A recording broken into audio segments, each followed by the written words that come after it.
বিস্ফোরণের জায়গা থেকে দূরে থাকলেও ভয়াবহ শব্দ বুক কাঁপিয়ে তোলে। গাজার উত্তরাঞ্চলে বৃহস্পতিবার দফায় দফায় বিমান হামলা চালায় ইসরায়েলি প্রতিরক্ষা বাহিনী আইডিএফ। আকাশে উঠতে থাকে বিশাল ধোঁয়ার কুণ্ডলী। যুদ্ধবিরতির আলোচনার মাঝেই গাজায় রোজ ঝরছে ফিলিস্তিনিদের রক্ত। এদিকে ফিলিস্তিনিদের প্রাণ নিতে গিয়ে নিজের গায়ে আঘাত করেছে ইসরায়েল। গাজার খান ইউনিসে একটি আবাসিক ভবন বোমা দিয়ে ধসিয়ে দেওয়ার সময় প্রাণ হারান এক ইসরায়েলি সেনা। তথ্যটি নিশ্চিত করেছে ভূখণ্ডটির সামরিক বাহিনী। বলছে ক্যাপ্টেন রে ব্রায়ান গোলানি ব্রিগেডসের রিকনিসেন্স ইউনিটের সেনা ছিল।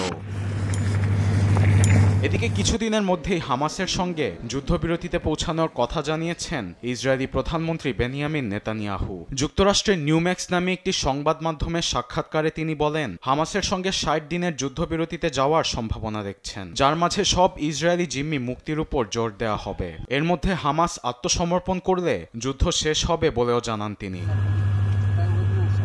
এদিকে গাজায় ৪ মাসেরও বেশি সময় পর প্রথমবারের মতো জ্বালানি প্রবেশ করেছে বলে জানিয়েছে জাতিসংঘ মহাসচিবের মুখপাত্র Stephane Dujarric. Yesterday, a UN team managed to bring in about 75,000 liters of fuel from Israel. Israel থেকে গাজায় আমরা ৭৫,০০০ লিটার তেল সরবরাহে সক্ষম হয়েছি। প্রতিদিন উপত্যকায় লক্ষ লক্ষ লিটারের তেল প্রয়োজন। সেখানে খুব দ্রুত জ্বালানি ফুরিয়ে যাওয়ার জন্য সবার, বিশেষ করে শিশুদের জীবন হুমকির মুখে রয়েছে।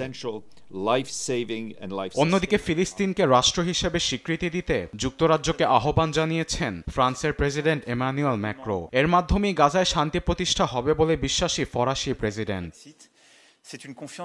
আবার গাজা পুনর্গঠনে আন্তর্জাতিক মহলে আহ্বান জানিয়েছে চীন ও মিশর। একই সঙ্গে গাজা ইসরায়েল যুদ্ধবিরতি কার্যকরের জন্য প্রয়োজনীয় পদক্ষেপ বাস্তবায়নে জোর দিয়েছে দুদেশ।